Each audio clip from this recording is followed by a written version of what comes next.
Angay nilang pagkabuhaton para ang ilang kinabuhi o Lord God mahimong pinig-pleasing diya sa imong atubangan o sila kinabuhi o Lord God nga madinaugod. Dili ka na ang ipasalamatan diya lamang sa imong bugtong anak sa Jesus.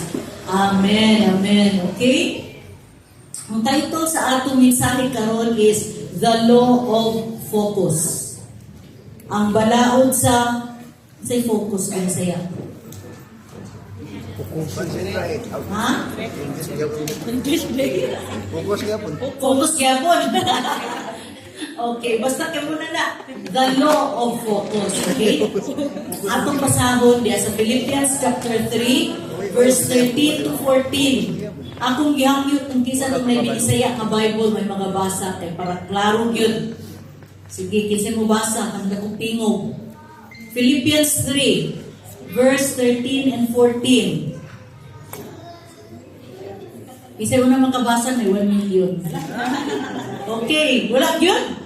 Wala nakakita sa Philippians 3:14, 13 and 14. Binisaya. Sige, Justin. Palihog ko, Just.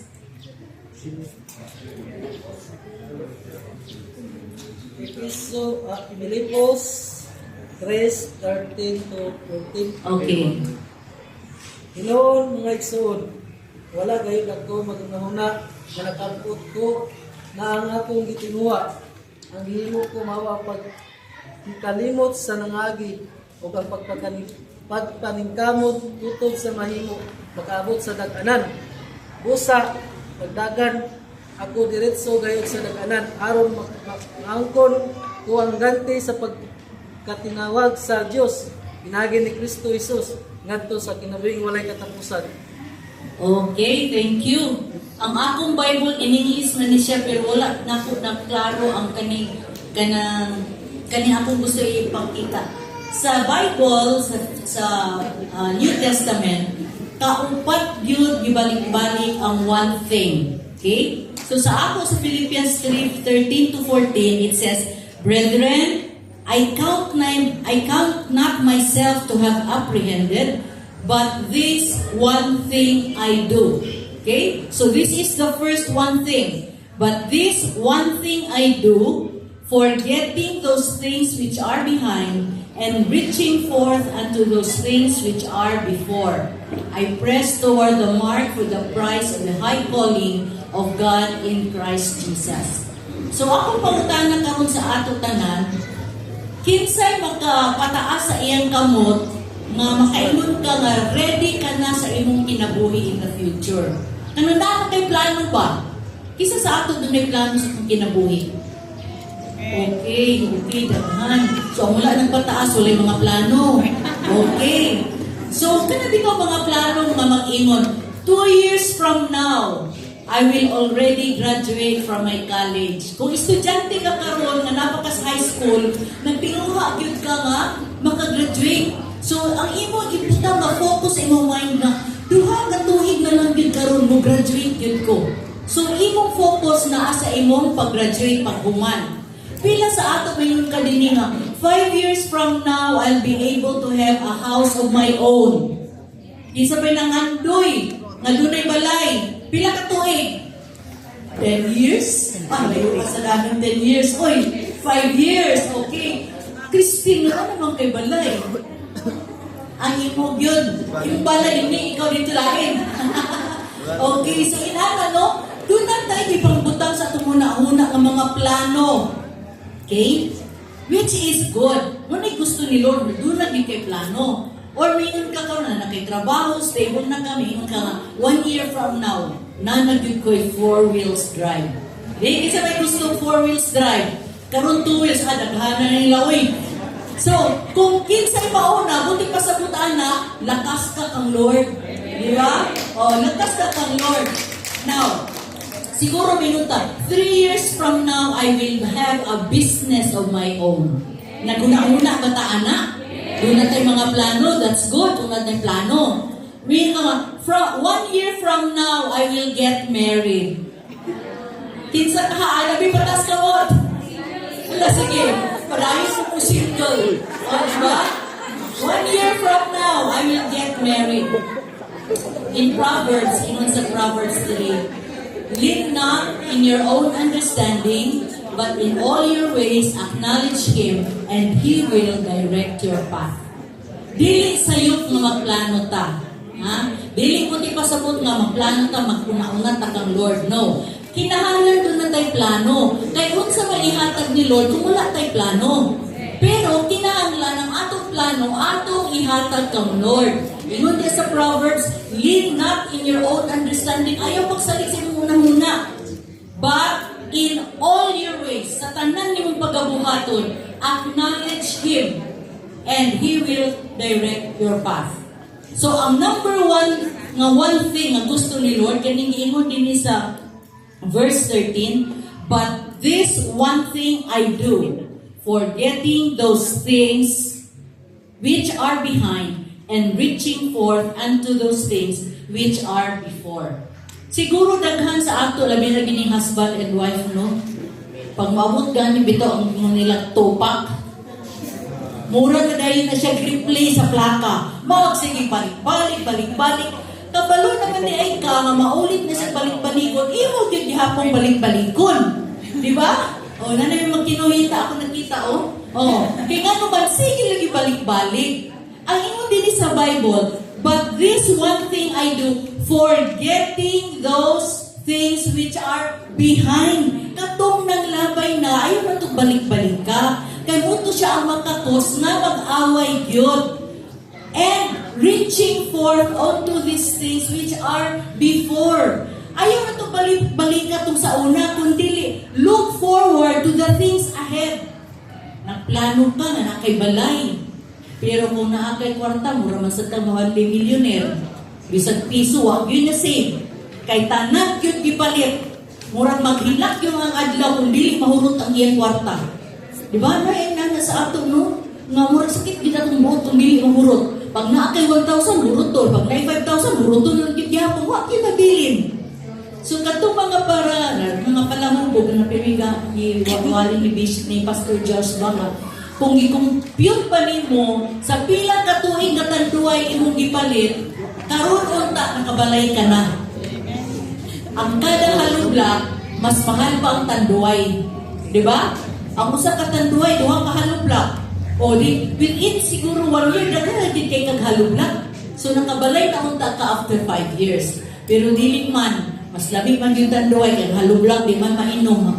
Di makikitan raw, masakit pa yun yung tiyan.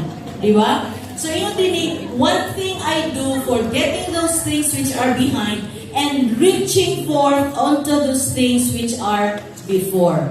More na siya gitawag og focus. Unsa man ang focus? Focus means it is the center of your activity, of your attraction, or your attention. It is a point of concentration. So kung ikaw karon, labi na kita mga mama, mga papa, di ba? Atong trabaho sa karon for the good of the education of our children, di ba?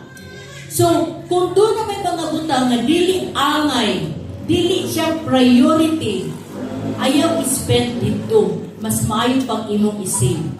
Nga naman, kinahanglan ang imong focus sa imong mga anak. Kaya usahay naman ko yung mga mama nga. Bisag na pa'y lipstick, gusto nyo mo palit, ulain bisag na lipstick. Ikan sa orange, gusto na sa pula, gusto na sa pink. Diba? Collection. Dili bitaw pwede nga. Kanilang sa kusati, wason yun ni. Dili.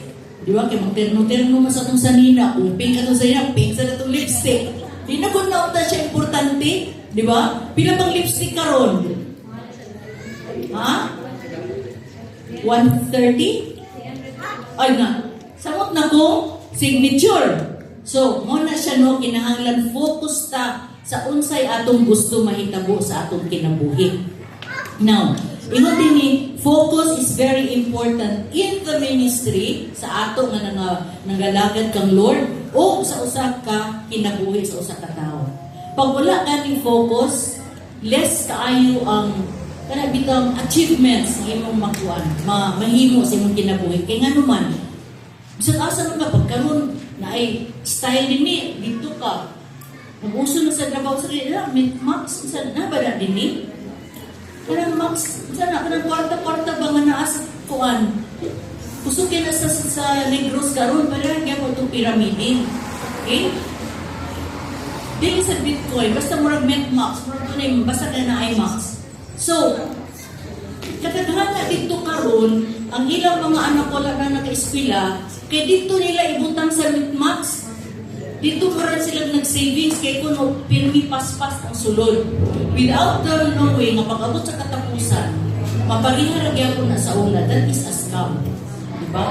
Naiban sa ato nga mahilig ta og kanang taya og last 2 sa panuban last 3 na ba last 3 suertres, diba? We are thinking that makatabang na siya sa ato. Actually, it's not helping us. It's destroying our lives. Nga naman, the moment nga mutaya ka din ha, you are telling the Lord that you could not trust God nga siya mo provide sa imong kinabuhi. Okay? So, batayanan nato na, kay kusog na sa nakaysa na tanan karon. Isa na, mula naman minibisya karon sa Tuesday, kaingon sa Negros, nagkagubot na mga tao dito sa Negros tungod anang Metmax. Ano bitong, dili ka kontento sa imong kinabuhi. Gusto ka, ano bitong, kanta ka to easy money, getting rich easily. Ang ingon sa Bible sa Proverbs, ang sayo mga kwarta, sayo na sa mawala. Kung ang kwarta nga wala ni mong gihaguan, dali ra na siya mawala. Tanawa gani ko ang kwarta imong gihaguan. Ganang pagpalit-palit sa unsa? Dili ba? Imo gid siyang ikip. Imo siyang i-treasure kay nganuman. Imo man siyang gihaguan. Pero dili kay nimo haguan, sayon ra kay nimo panghatag. Dapat ang atong kinabuhi, para bitaw anong kabayo, kisa nakabantay sa kabayo. Kato mga tartanilya, isa pa nakasapon sa mga tartanilya sa una. O, nakasapon pa sa aming tartanilya. Unsa man ang imo makitaan sa kabayo. O, di ba? Naa siya'y tambol. Focus ang just in agian. Kaya kung dili mo siya kutangag tambol, magsige mag-anaw, sige na. Dugay, di makaabot sa iyang paantuan. In the same way sa ato mga Kristuhano, pag wala tayo focus, matingala ka mo, wala ko'y achievement sa tibuk-tuig. Purpil lang ka balik-balik, problema nga kinibalik na sa kay wala kay focus. So as Christians, we need to be focused. Ingon din ni, what your mind can conceive, you can achieve. That is being kanabitang positive. Kung unsay maabot sa imong huna-huna, mauna mahitabo sa imong kinabuhi. Kung naguna-una ka nga one day, makahigda-higda, gilkudako kay nga balay. Kaning among balay karon gamay ra ni kasi rehas ra na ako umapuhon. Kay gusto gid ko magligid-ligid sa waterbed. Gusto ko nga magkuan sa sala nga luag kay akong sala. Kung mo na imong giuna-una, moabot yun na nga panahon. That's being positive. What your mind conceive, kung unsa mo may maabot sa imong mind, imo nang maangkon, imo nang ma-achieve. So, kung inaana man galing ang kinabuhi, imo ay atong buhaton, di ba? Always think on the positive, ayaw ng negative. Kaya ang negative, mubiran na siya sa ato paubos. Okay? Always be optimistic. Ingon diri, unsay enemy of good? Ingon diri, enemy of good is not bad, but mediocrity. Unsa man ang mediocrity? Kanang bitang puntit ko kanilang premise ginagmay. Mao na siya ang Philippine mediocrity, MEDIO. Crity na yun. Mao na siya nga. Sa Amerika, pumato ka sa Amerika, magdala silang stroller, no? Kanang mag-pushcart ba? Pag pushcart nila na, grabe yun, puno, ikis sa matanan, ang sudlanan. Sa Pilipino, palit og gamay nga mantika, usa ka ice candy, usa na pud ka ice candy nga suka, usa na pud ka ice candy. Pulo sa ice candy ginagmay. That is mediocrity. Nagtuo ka nga nakasave ka? Wala oy. Wala ka nakasave. The more we buy in bulk kanang dinaghan, mas nakasave ta. Okay? So, kita Pinoy na ataan nga mentality nga pirmi ginagmay. Mo na nga ang atong kinabuhi, pulos ra pud ginagmay. Nagpuyo ko sa among gamay nga balay, Gamay na ko. Ang tanang yun gamay, walay dako. That is mediocrity. Okay? The God thing is more important than the good thing. Ang God thing, kanang buluhaton para sa Ginoo, is more important than the good thing. Ang good thing, nakainsakto mapagkaon, di ba? Pero, along the way, sa dihang mga lagad pa sa Ginoo, di na nato makita ang milagro sa Ginoo. Ang milagro sa Ginoo. Because wala yun makabangbang kung ang Ginoo na manglihok sa atong kinabuhi. Okay? Usahay manggod ka na itong galimitahan na to atong utok. Ang dili man hindi makahatag sa lulaan kita ko manikaayo. No. Siya tag-iya sa langit o sa yuta. Siya tag-iya sa tanan dinagko nung din sa Bible. He owns the valley, the cows and the horse. Iya na tanan. Tanan pa ba nimong gipangayo ang dili niya mahatag? Diba? Kamay na kayo na kanimong gipangayoon. Okay? So, muna siya itong bantayanan. Unsa may good thing, how about itong mga life groups? Kumusta na itong mga life groups? Nagdahit o nagdaghan? Wait, wala yung answer. Nagdahit o nidaghan? Ano man? A life group is not a social club. Dili siya nga magtipok-tipok lang, magpunsa makadyaon sa atong mga istoryahan, kung dili. Life group must be an evangelism club. Kaya bang nag-share ka, nga dunay nakasulod, nga bag-o. Okay, exciting ka, ayaw permi, basta na yung makasulod nga bag-o, di ba? Pag sulod lagi na ako, alam mo, ako na magbibisita, ani kayo doon, kaya kuha na nailan ng mga dagway. Kaya ako may absinos, siguro, hapit naman ko sa kabulan, nawa ko nakaanhin nun, tungkol sa akong laag-laag. Ikaduha, life group must be a fruitful group. Kung sabi ka na siya life, L-I-F-E, L means loving, I means intentional, F means fruitful, E means empower. Okay. So, actually, basta magtanaw dito po diya sa kanang Facebook kasi di mo nagiging ko maka-open ako dito mga postings, mga pantos na kayo, di nagiging ko tumis ka datan, di ko maka-upload. Pero every time na namin makita nila, nice kayo sila, nag-gather yapon sila. Very inspiring. Kami sa among mas end, na nagka-inspire kami pag makita mo, alam na nag-ibang ko, isa ka to, di ba? Kaya exciting kaayo basta na ibang ko permi because life group is, unsa man ang life group? Evangelism club. Kinahanglan mangimbitar ka para makasulod ang uban. Okay? So that is the first one thing. Ikaduha nga one thing, adinig ingon, one thing I desire is that I may dwell in the house of God. Okay? Nano siya sa Psalms 27 verse 4. Ingon ni David, ang usa ka one thing na gusto ni David gani, one thing I desire, that I may dwell in the house of God. Wala nagpasabot na si David to na nagkatulugan dito sa simbahan. Dili na mao ang buot ipasabot anak. Ang gusto ni David na ang presensya ni God na apirmi uban sa iya. Okay? So, kanus aman ang presensya ni Lord uban sa ato? Kanus am? Kung manglibata na ang presensya ni Lord, wala. Kung magmuoy-muoy ta, sikito-sikito ta, inom-inom dito sa gawas, naka ang presensya ni Lord, wala. Wala, di ba? So, kung sa man ay ang presensya, na umabot ang presensya ni Lord, once we dedicate our lives to God, seriously. Ananili bitaw magpapangbatang Christian, bakang kakaroon na taya kang lasto. Kaya pagkahuman, pag magsimba ka, amen, praise the Lord, hallelujah. Pero, dito na ay matingala man kayo, gidaog man. Gidaog. Ngayon nagbangka man ka. Wala lang, blessing ni Lord. Pero kana mag-blessing, hindi iyak ni Lord. Okay? So we need to be careful. Kaya matingala ta, magsigit tagdaog. Pero nga atong kinabuhi the same. Because it's not the blessing of God. Muna atong bantayanan.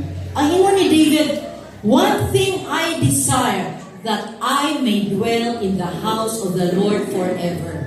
So in other words, dili ta pwede nga Christian lang kung Domingo, kung gikan sa Lunes, paingon sa Domingo. Mao na siya ang pagstay in the presence of God. Okay? That means that we need to focus on staying in the presence of God. Number 3, usa ang katulong nga one thing. Patraman ni siya nung sububok lagi niya itong mensahe karon. One thing you lack. Okay? Dunay usa ka young man nga nagduol siya kang Jesus nga nag-ingon nga unsa man akong angay buhaton, Lord? Unsa ingon sa ni Jesus, kinahanglan you love your God with all your heart, with all your strength, with all everything, and love thy neighbor as yourself. Unsa ingon sa young man, unsa ako naman ang gibuhat sukad sa una. So unsa ingon ni Jesus? So kung mauna kay mo naman ang gibuhat, sell all your possessions and give it to the poor. Ang Bible him silent. Because that means to say nga katong nga rich man wala siya nagpatuon. So unsa man nga one thing ang gusto ni Lord? Mo ni one thing you lack. Katong nga tao na dato na siya tanan kwarta tanan na iya. Nahimon na niya ang 10 commandments, nahimon niya ang love your neighbor as yourself, but there is one thing he lacks. Ang iyang priority was focused on acquiring material possessions.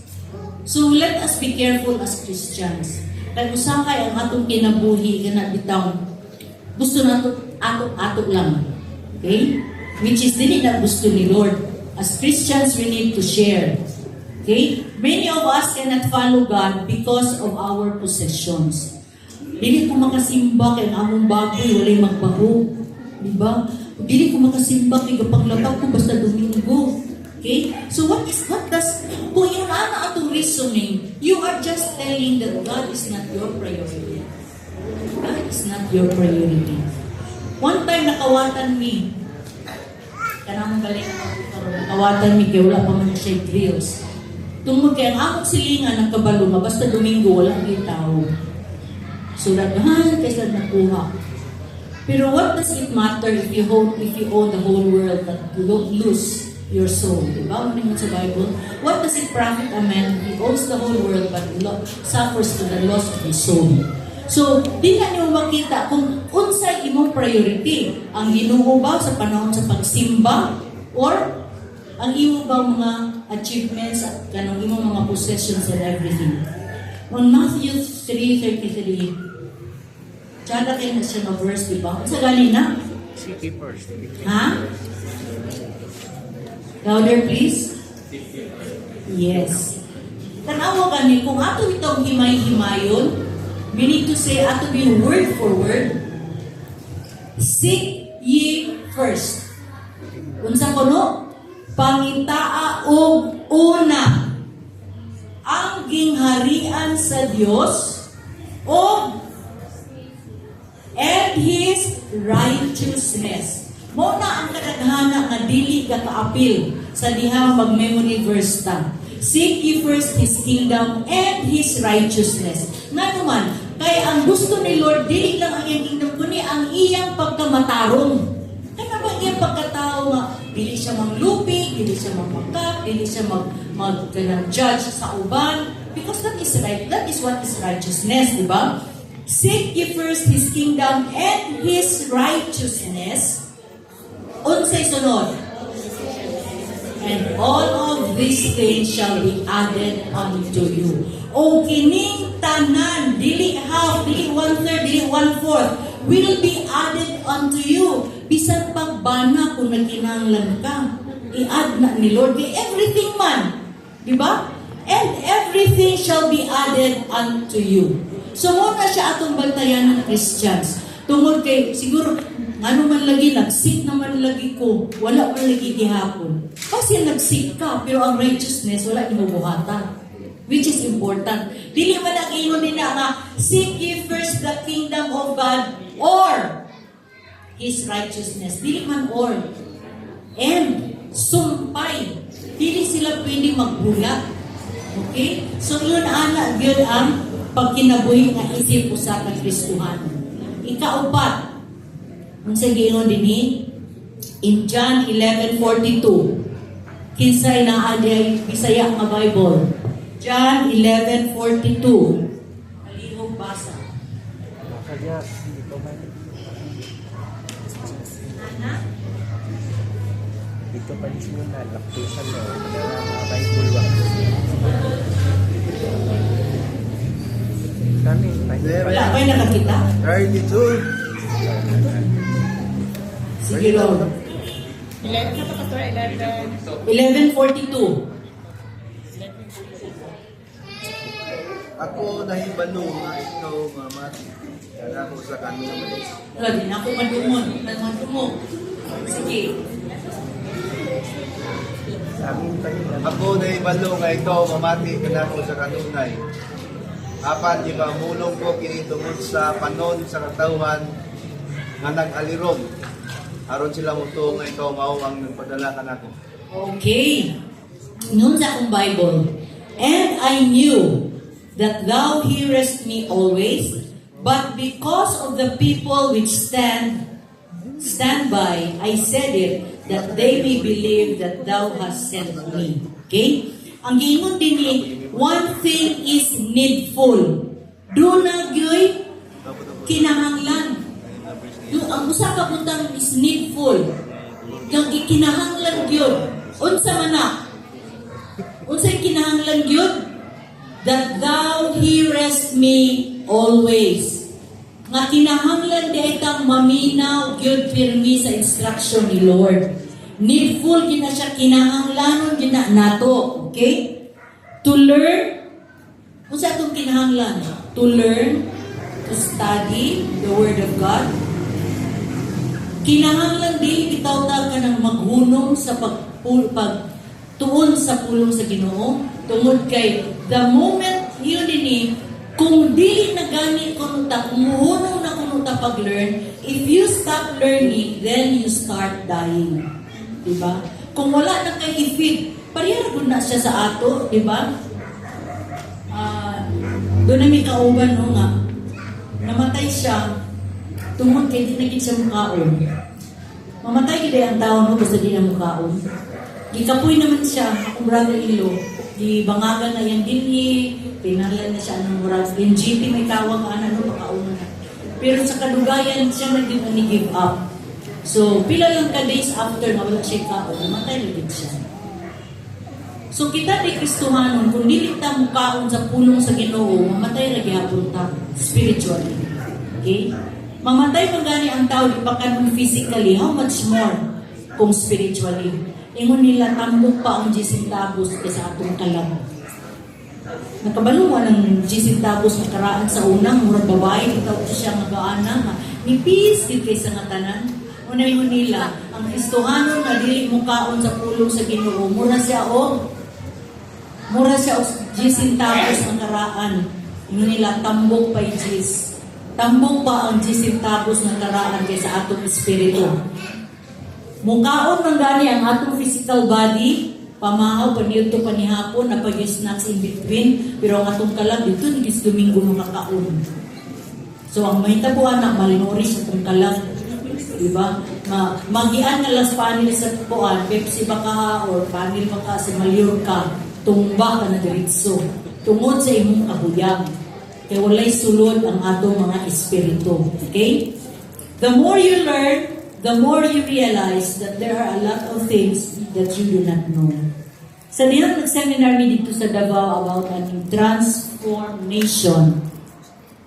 Although pwede naman naman siya madunggan, pero doon na yung mga revelation sa Ginoo at yung duha ka speakers ng mga maayong sa mga tanan. Kana bitang eye-opener unda siya sa tanan Pilipino. Sa pag-analyze na mo bitaw sa kahimtang karon sa Pilipinas, kanang daghan kay Pilipino karon nawala na kanang spirit of nationalism and patriotism. The love of country nawala na. But thanks be to God, si Senator Cayetano, sa diyang final day na dito siya, magpagkahapon na dahil na nangulit namin. I-ambush niya si Bishop dito sa ubusin siya. Bishop, pwede ka ta mag-coffee? Yung si Bishop, sige, extend. Mag-coffee ta. So, nag-coffee sila. Kung sa diyan nag-istorya si Senator Cayetano, na-feel good ni Bishop, ang kana bitang fervor. Isa ka ba sa kasabutan ng fervor? Kana bitang magsugbata, di ba kana bitang baga?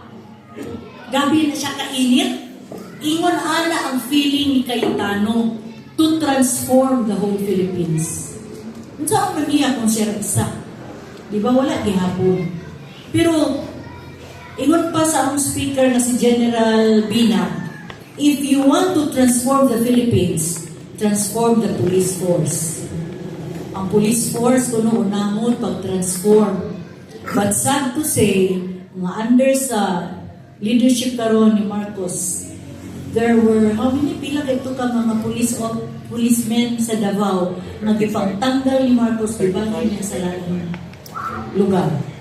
For what reason? Tungod kay loyal sila kan Duterte. See? Kanang we do not know kung asa paingon ang atong nasod sa Pilipinas. Grabe nga graft and corruption yun as in. To the max. Muna nga ang mga pobre, isamot ka pobre, ang mga dato, isamot ko ka dato. Then who can tell these people about ani? Muna nagpasalamat yun si Binag in behalf sa mga BOC. Kaning mga BOC nato din proud kayo siya, no? Nag-istorya siya kang bishop. Proud kayo siya. Bishop, nagkama din inyong members na BOC dito sa inyong church, sa Damilang.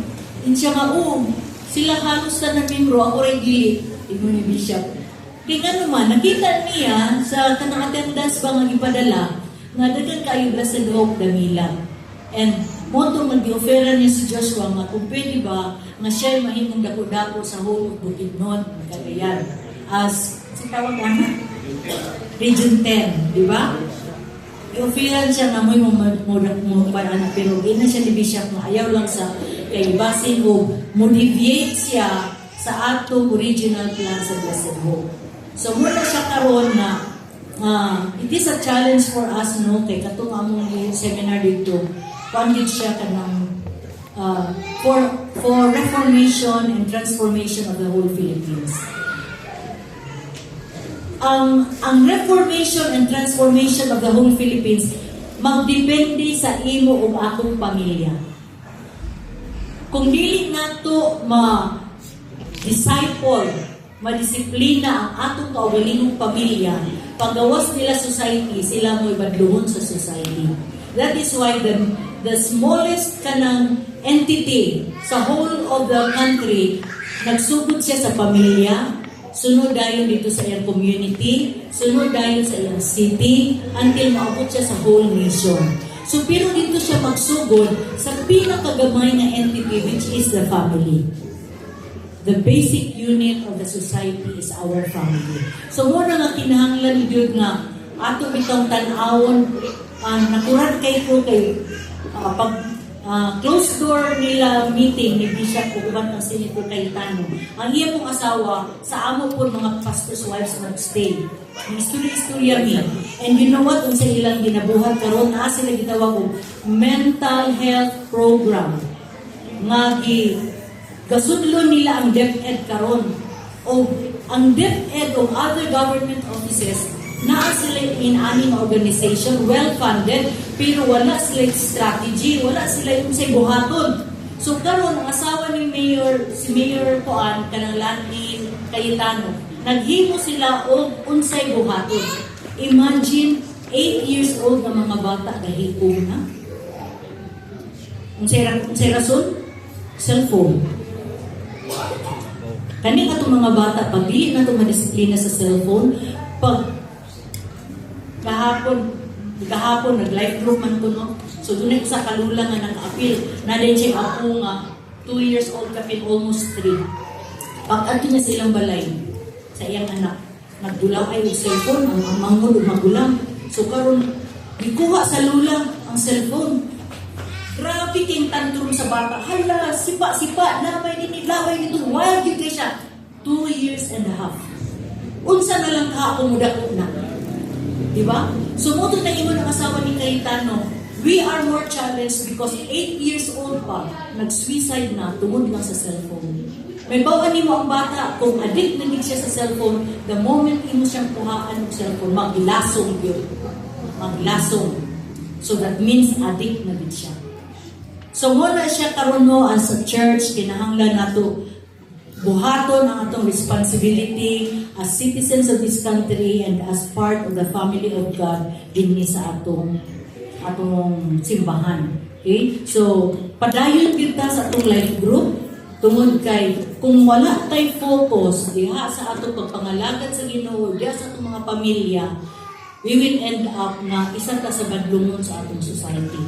So muna nga as of now, salamat ko, nakita na ako nga kanang nag-grow kid atong life group kay daghan naman ako di makita ang mailigid nga mga dagwan mga new faces para sa ako. And I thank you for all the life group, life coaches nga naglihok yun para pila gani atong gi-desire, atong focus. Pila ito, Chin? 5,000, no? On the year, 5 years? Uy, hapit na. Pila na? Mag 3 years, 4 years na ba? Wala, mag 4 years na ta. Una, 5,000 na ba itong atong bota? Alam ka. Full time kita ani, di ba? O, ha? 2,000 ang takapin. Okay, praise God. Okay, as of this moment, akong gihangyo si, magkuhan pa tanong ka ng offering. Offering ba na? Communion una. Okay, may I ask Mildred and kuan Elson, mo ay mo pa sa communion.